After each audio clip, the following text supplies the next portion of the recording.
The DUP's Brexit spokesperson, Sammy Wilson. You haven't seen the deal yet? We haven't.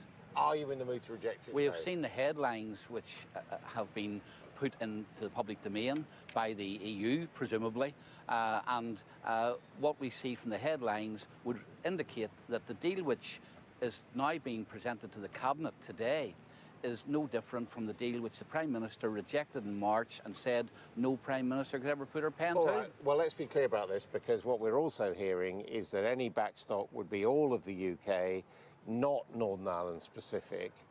So what is the problem with that? Well, that's not what is in what has been even in the leaked information so far. First of all, the UK will be tied to the customs union, which is something the Prime Minister promised she wouldn't allow to happen.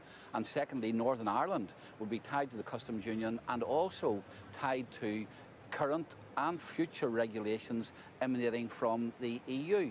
And indeed, we tried to get a safeguard put into that the Northern Ireland Assembly would have the final say as to whether or not those regulations should apply to Northern Ireland. That has been removed. And so what we would find in the future is that Northern Ireland would have rules about agriculture, production, labour hours, etc., all dictated by Europe.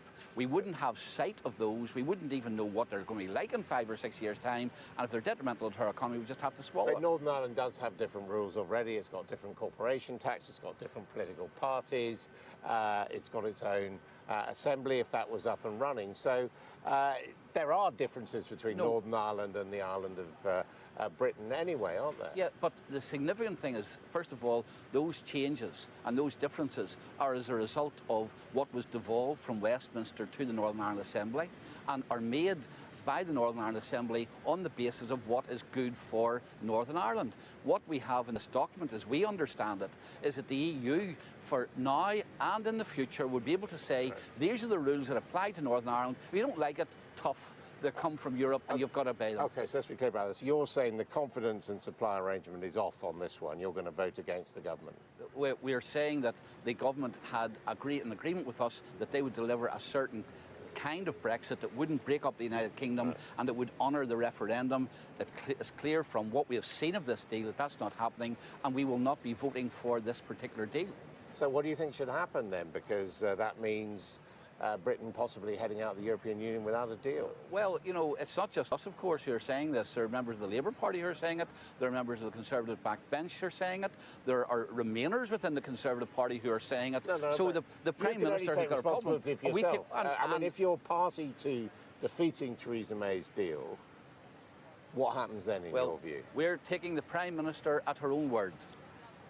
No deal is better than a bad deal.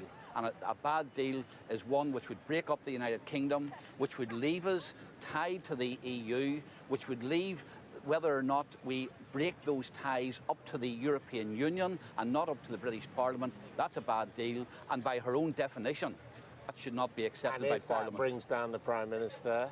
Well, what happens to the Prime Minister is really up to the Conservative Party. We don't decide who the leader of the Conservative Party is, but I suspect that she couldn't survive losing a vote in the House of Commons on that, but that's not a matter which we'd be involved in. You do not feel on behalf of the DUP that you have a personal loyalty to this Prime Minister, even although she's the one who did the deal effectively. Our agreement is with the Conservative Party. We wanted to see stable government in the United Kingdom for the next 5 years. We still want to support the Conservative Party to give that stable government over the remaining time of this Parliament, and we will work towards that. But the one thing which we will not do, and which a large number of our own party now seem will not do, is to accept a deal which she said in the first instance she would never sign. See, a lot of people are going to say a majority in Northern Ireland wanted to stay within the European Union anyway.